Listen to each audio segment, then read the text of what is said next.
यह वीडियो अंत तक देखें। इसमें 3 बातें नोट करें। एक तो कहानी का आदर्श वाचन कक्षा में कितनी बार करें, कम से कम, और इतनी बार क्यों करें इसका भी कारण। साथ ही में आप जानेंगे आदर्श कहानी पाठन की 7 महत्वपूर्ण बातें, और ये भी देखेंगे कि मैं कक्षा में कैसे पढ़ाता हूँ। धन्यवाद, पूरा देखें।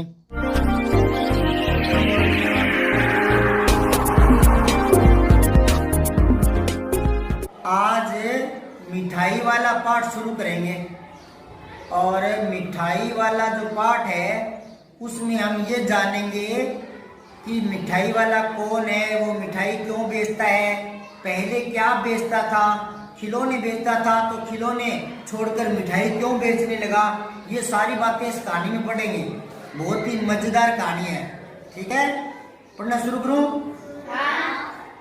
तो देखो, बहुत ही मीठे स्वरों के साथ वह गलियों में घूमता हुआ कहता।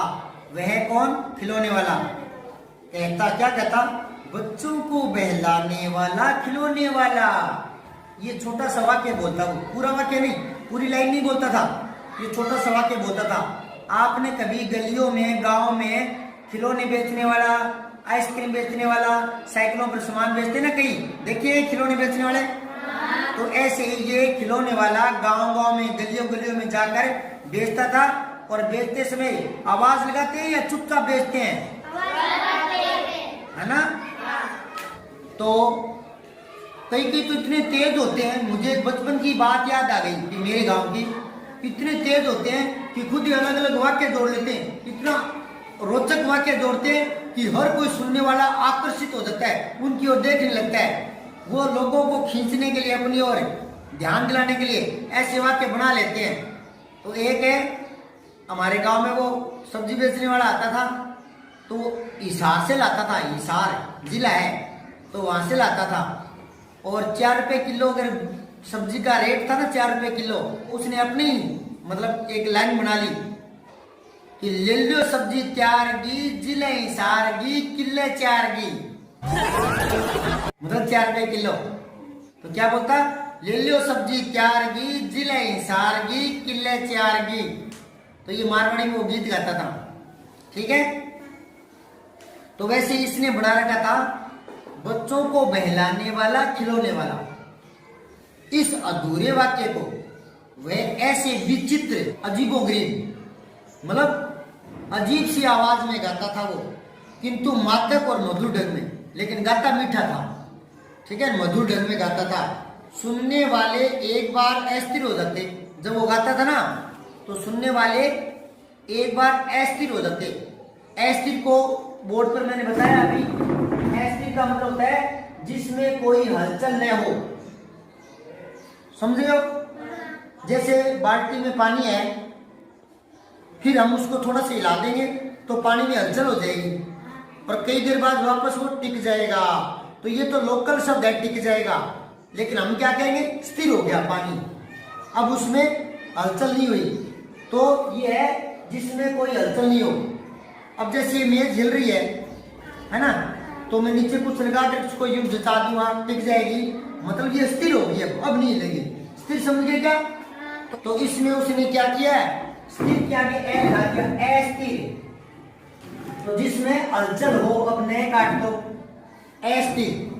ठीक है, जैसे बताया मैंने, पानी है, स्थिर है, उसमें पानी में कोई पत्थर डाल देंगे तो अस्थिर हो जाएगा।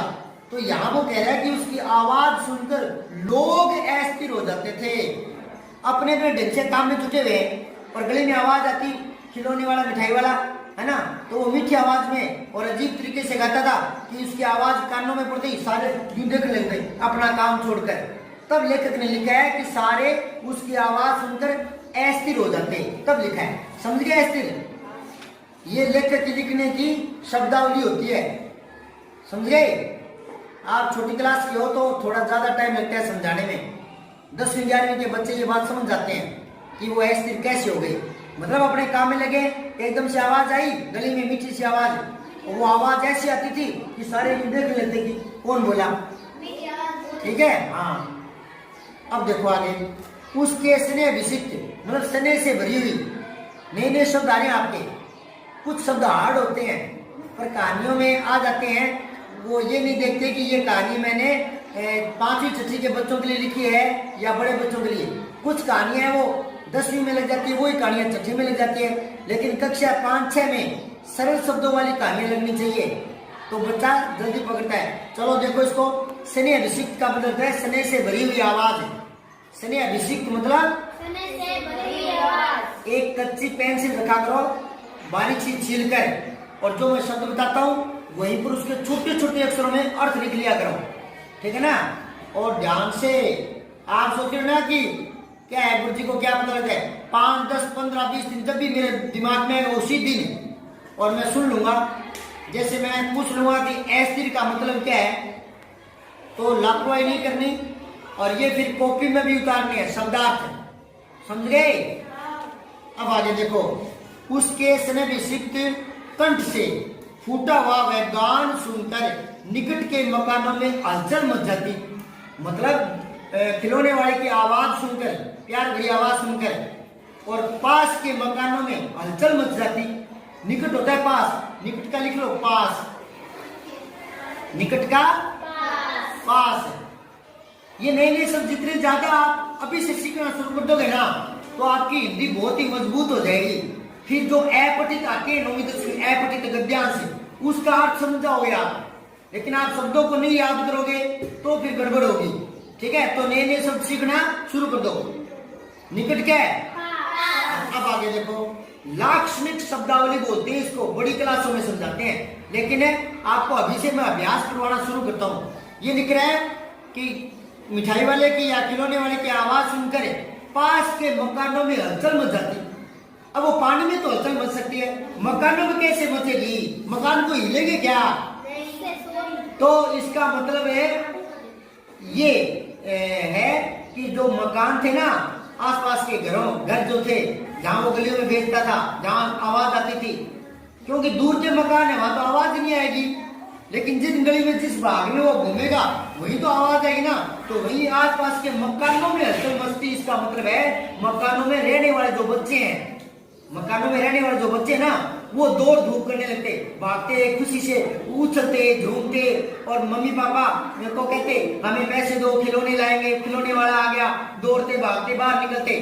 तब लेखक ने लिखा है कि मकानों में हलचल मच जाती। ये लाक्षणिक शब्दावली होती है।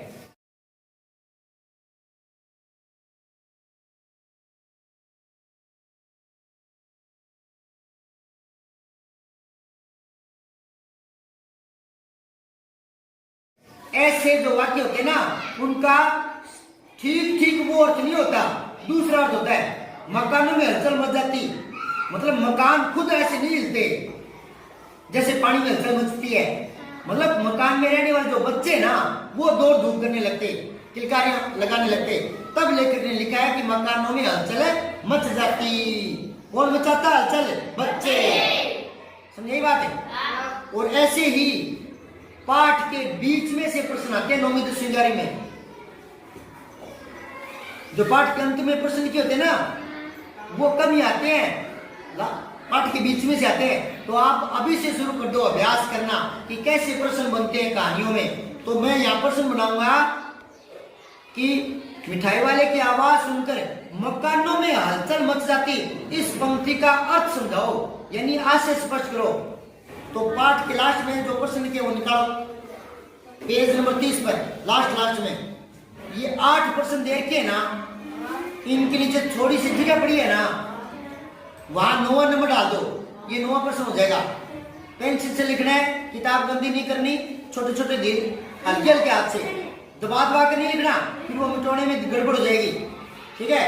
तो पेंसिल से लिखना है, खिलौने वाले की आवाज सुनकर, खिलौने वाले की आवाज सुनकर, खिलौने वाले की आवाज सुनकर निकट के मकानों में हलचल मच जाती, निकट के मकानों में हलचल मच जाती। इस पंक्ति का आशय स्पष्ट करो, इस पंक्ति का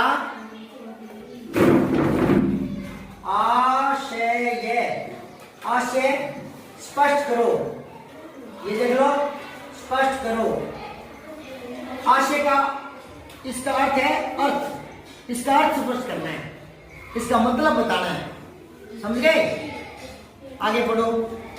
अभी आगे देखो, छोटे छोटे बच्चों को गोद में लिए युवतियां चीकों को उठाकर, जो काठ के छोटी बारीक तिलियों के पर्दे बने होते हैं, पर्दे है ना, वो पर्दे ऊपर उठा करके और छज्जों पर नीचे गलियों में देखती, गलियों और उनके अंतर्व्यापी, ये नया शब्द आ गया।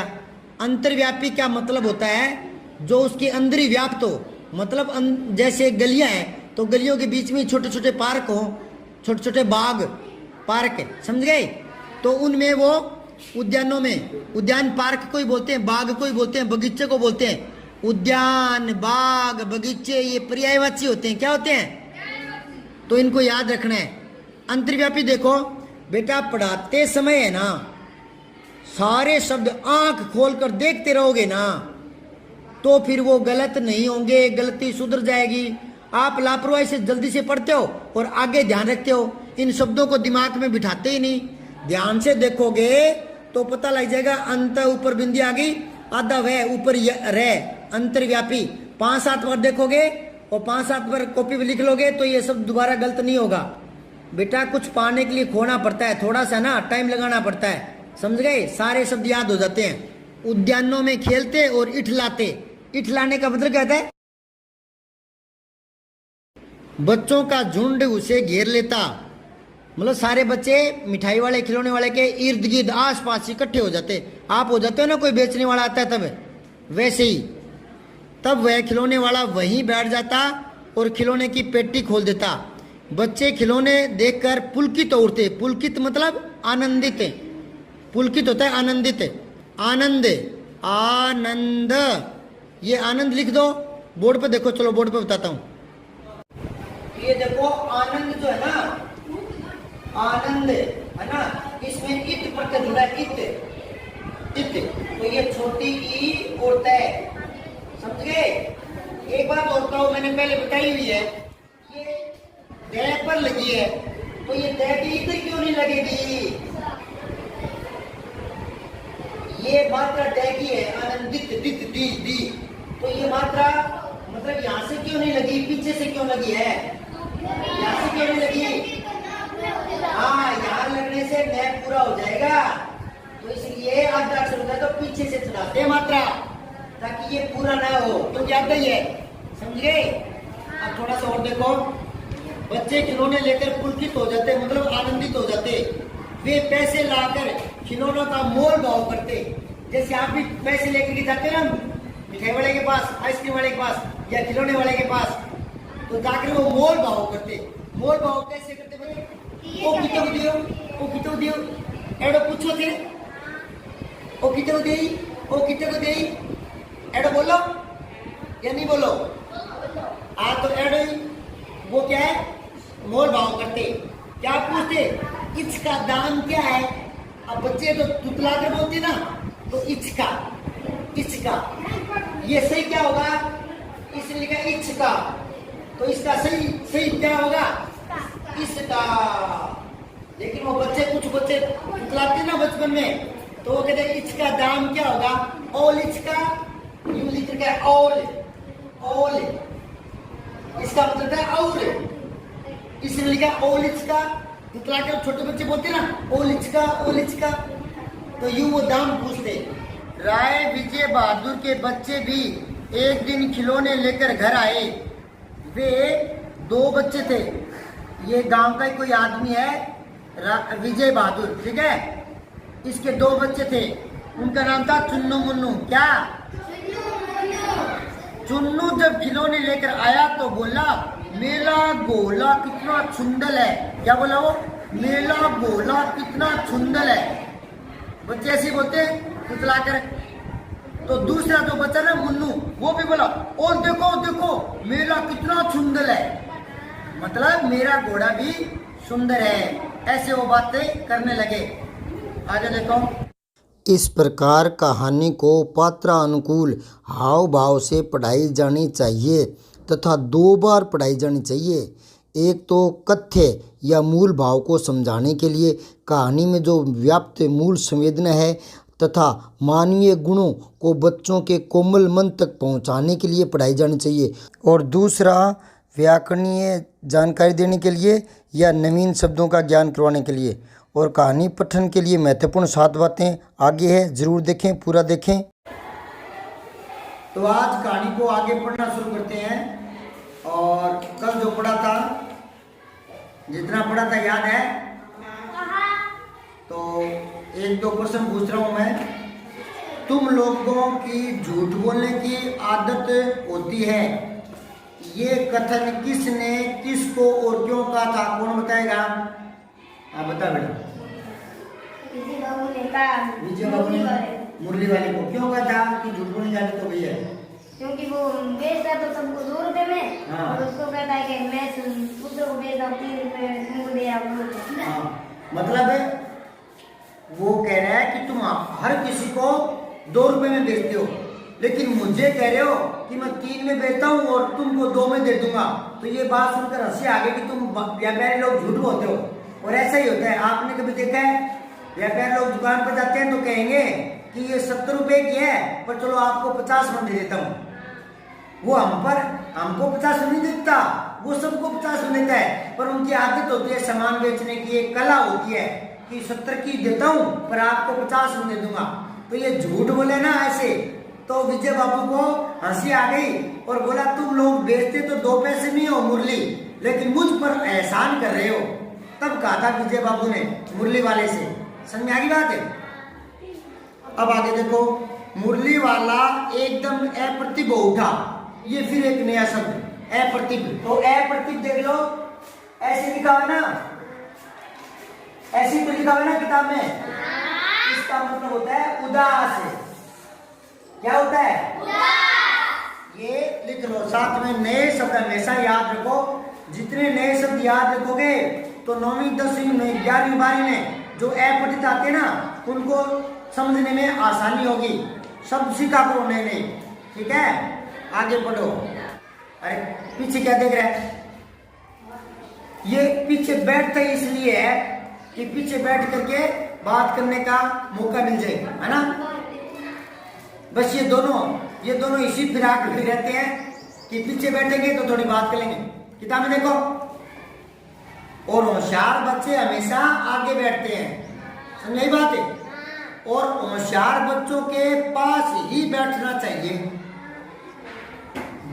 जो बच्चा गुरुजन का सम्मान नहीं करता, अपने माँ बाप के साथ अच्छा नहीं बोलता, आने वाले के साथ बढ़िया नहीं बोलता, गाली निकाल के बोलता है, ऐसे बच्चों के पास बैठना भी नहीं चाहिए। और हर किसी के साथ इज्जत से, प्यार से बात करनी चाहिए, सम्मान से।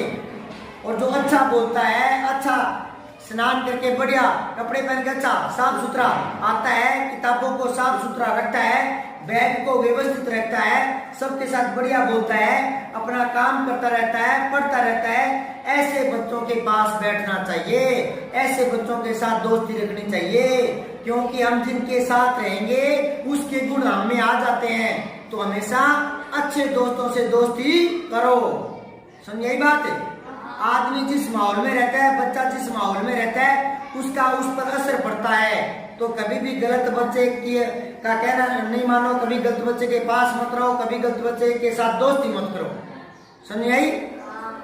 और कक्षा में ध्यान से पढ़ो, और जो ध्यान से पढ़ता है उसके साथ दोस्ती करो और उसके पास बैठो, ठीक है? समाज में हमेशा अच्छी बातों की ही चर्चा होनी चाहिए। कोई गलत बात, कोई विसंगति होगी तो उसको चर्चाओं में मत फैलाओ, उसको वहीं दबाओ। समाज में वही बात प्रसारित करें जो बात गुणकारी है और नए बच्चों को, नई पीढ़ी को संस्कार दे सकती है। तो आगे पढ़ो इस पाठ को। हमने कल तक क्या पढ़ा था, उसके बाद देखो। जो रोहिणी थी, रोहिणी कौन थी? चुन्नू मुन्नू की माँ। तो उसको वो बातें याद आ रही थी। कौन सी बातें? कि ये मुरली वाला है ना, एक तो मीठा बहुत बोलता है, दूसरा कि इस की क्या आदत है पता नहीं, ये बहुत ही सस्ती बेचता है। ये सस्ती क्यों बेचता है, इसका क्या कारण हो सकता है? तो वो समझ नहीं पा रही थी और सोच रही थी कि कोई आदमी अपने व्यापार में घाटा खाकर बेचता है तो कोई मजबूरी हो सकती है, भगवान ऐसी मजबूरी किसी को ना दे। तो उसको पता नहीं था, लेकिन वो कई कई महीने बाद में गांव में फेरी लगाने आता था। फेरी लगाने समझे? अब उसकी आवाज 8 महीने बाद सुनाई दी। ये ऊपर लाइन ना, धीरे धीरे उसकी स्मृति भी क्षीण हो गई थी। कई महीनों बाद आता था वो, तो उसकी स्मृति भी क्षीण हो गई। स्मृति लिखो, याद स्मृति। आधा से मैं के नीचे री ऋषि की मात्रा और छोटी थी स्मृति। बार बार देखते हैं, ध्यान से देखते हैं तो वो शब्द दिमाग में फिट हो जाता है, फिर गलतियां नहीं होती। यही मैं बार बार कहता हूँ। पढ़ते समय आपकी 7वीं क्लास है, ध्यान से पढ़ोगे 7वीं में, 8वीं में, 9वीं में, तो 2-3 सालों में तो गलतियां होनी बंद ही हो जाएगी। ध्यान से पढ़ा करो, भले सामाजिक है, भले विज्ञान है, भले हिंदी है, प्रत्येक शब्दों को ध्यान से पढ़ा करो। समझे क्या? तो स्मृति है याद, और स्मृतियां यादें आगे क्षीण हो गई। क्षीण हुआ कमजोर। क्षीण मतलब कमजोर, मतलब यादें कमजोर हो गई। इसका मतलब क्या? भूल गई वो। पुरानी बात हो गई, 7-8 महीने बाद आता था वो, तो भूल गई वो उसकी आवाज। लेकिन आज जब 8 महीने बाद उसकी आवाज फिर गली में गूंजी मुरली वाले की, तो उसको वो सारी बातें वापस याद आ गई। तो क्षीण होता है कमजोर। बोर्ड पे लिखूं क्या? यू। और क्षीण होता है कमजोर। ये तो हो गया याद है, और ये हो गया कमजोर है। समझ आ रही बात है? अब याद रह जाएगा कि सर ने ऐसा बोर्ड पर लिखा था, आधा से स्मृति, स्मृति याद, और स्मृतियां यादें। समझ आ रही है? 2-3 बार बोल गया, 2-3 बार किताब में देख लिया, 2 बार बोर्ड पे देख लिया ध्यान से, 2-3 बार मैंने ऐसे उंगली लगा दी, तो ऐसे याद हो जाता है, वो दिमाग में बैठ जाता है। अब कभी स्मृति लिखवाऊंगा 15-20 दिन बाद, तो लिख दोगे? पक्का? अब आगे देखो, 8 माह बाद सर्दी के दिन थे। रोहिणी स्नान करके मकान की छत पर चढ़कर आजानुलंबित केश राशि सुखा रही थी। केश मतलब बाल, केश मतलब बाल। लेकिन एक बहुत ही प्यारा शब्द आया है, आजानुलंबित। मैंने भी इसी किताब में देखा है। ये इस तरह के शब्द जो नए आते हैं उनको याद रखा करो। आजानुबाहु तो मैंने सुना था, हमारे कंपटीशन में आता था। जब फर्स्ट ग्रेड लेक्चर की कंपटीशन की तैयारी कर रहे थे ना, एग्जाम दिया था, तो उसमें ये शब्द आया था। शब्दों को याद रख लो, वो कैसे पूछ लिए जाएंगे, किस टॉपिक में पूछ लिए जाएंगे, कब पूछ लिए जाएंगे, इसकी टेंशन मत लो, आप तो याद रख लो। तो ये आया था वाक्यांश के लिए एक शब्द में। जैसे वन वर्ड आते ना, a man who work in field, एक आदमी जो खेत में काम करता है, फार्मर, किसान। ऐसे वाक्यांश के लिए एक शब्द आता है ना, है ना? जो भगवान को नहीं मानता, नास्तिक, ऐसे आता है ना। तो वैसे ही एक आता था, कंपटीशन में आया है ये। आपके जो बड़े भाई है या बड़ी बहन है ना, वो अगर देखेंगे ना, जानेंगे, तो वो बता देंगे कि हाँ इसी प्रकार के कंपटीशन में आते हैं। जो कंपटीशन के पेपर है ना, इन्हीं 6ठी 7वीं 8वीं 9वीं 10वीं 11वीं 12वीं किताबें, ये जो सीखते हो ना इन 5-7 सालों में, ये बड़ा काम आता है। और लोग क्या करते हैं, यहाँ तो गौर नहीं करते, और जब कंपटीशन आता है तो फिर वो फॉर्म भरा करके, फिर जब डेट आती है परीक्षा की, तो भागते हैं किताब की दुकान की तरफ कि कौन सी गाइड लाऊं, राय वाली लाऊं, क्या कौन सी लाऊं। वो सोचते कि उस महीने में पढ़ूं और सफलता मिल जाए। यूं नहीं सोचते कि फॉर्म भराया गया है, कुछ हजारों के लिए भर्तियां हैं, और फॉर्म भरने वाले लाखों होते हैं। अरे थाने में थानेदार तो एक ही लगेगा, और फॉर्म भराने वाले लाखों हैं, तो लाखों को थानेदार थोड़ी लगा देगी सरकार है, तो बेरोजगारी खत्म नहीं होने वाली। समझ गया क्या? इसलिए सरकार कोशिश कर रही है कि अपना खुद का कोई मतलब टेक्निकल कोई काम शुरू करो। नहीं समझे क्या? सरकारी नौकरी ही बेरोजगारी छुड़ाने का हिस्सा नहीं होती। अनिल अंबानी वगैरह कोई सरकारी नौकरी करते हैं क्या? खुद के बिजनेस चलते हैं, तो खुद के बिजनेस चलाओ। समझ आ रही बात है? तो उसमें एक वाक्यांश आता था, उसके लिए एक शब्द लिखना होता था, जिसकी भुजाएं घुटनों तक लंबी हो। और 4 शब्द आता था, छांटना 4 में से एक, जिसकी भुजाएं घुटनों तक लंबी हो। ये देखो भुजाएं। अब किसी के हाथ लंबे होते हैं, इस तरह यहाँ तक होते हैं, यहाँ तक। अब मेरे तो यहाँ तक है ना, यहाँ तक होते हैं और लंबे होते हैं, तो उनको बोलते हैं आजानुबाहु। क्या बोलते हैं? आजानुबाहु। अब ये शब्द मैं आपको बताने वाला नहीं था, पर आपकी कहानी में आ गया। आपके लिए नहीं आया, आप क्या है? आजानुलंबित। आजानुलंबित, ये आपके शब्द है, इतना लंबा सा। आजानुलंबित, आजानुलंबित, इसका मतलब है घुटनों तक लंबी केस। मतलब कई औरतों के बाल है ना, यहां तक लंबे होते हैं। कभी देखिए दादी माँ के देखे होंगे। आजकल वाली लड़कियां तो इतनी रखती नहीं, इतनी सी चुंडकी रखती है ना। तो जिसके जो केस है, बाल है, वो यहाँ तक लंबे होते हैं, तो उसके लिए क्या शब्द आता है? आजानुलंबित, यानी घुटनों तक लंबे। और आजानुबाहु, जिसकी भुजाएं घुटनों तक लंबी हो। बाहु होती है भुजाएं, भुजा ये हाथ है, समझ गए?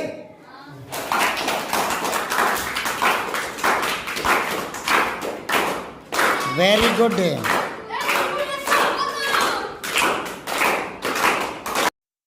ये उस बच्चे की कॉपी है जिसको मैंने कहानी पढ़ाते समय थोड़ा अलग बिठाया था और ए आ क ख ग वो लिखने को दिए थे, क्योंकि इसको आते नहीं है।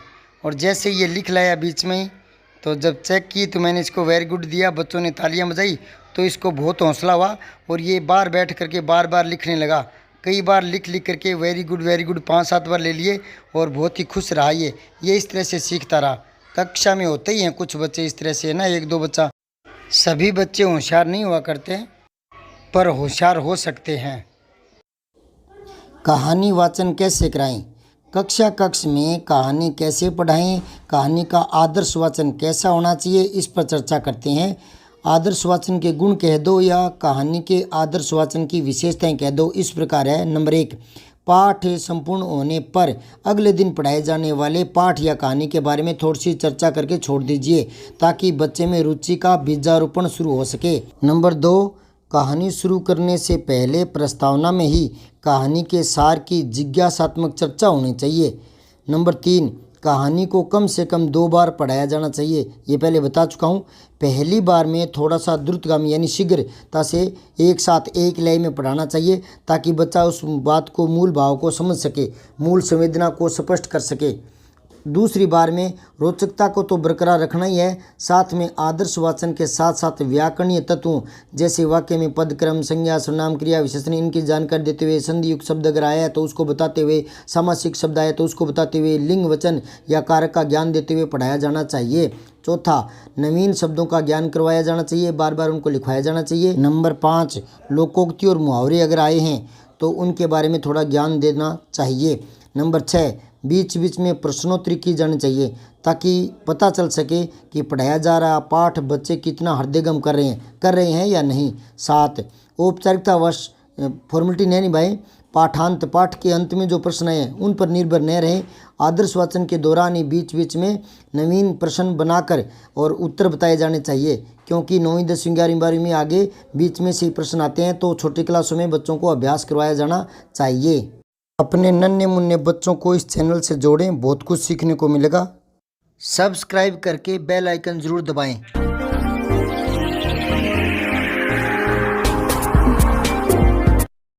जय हिंद, विजय हिंदी।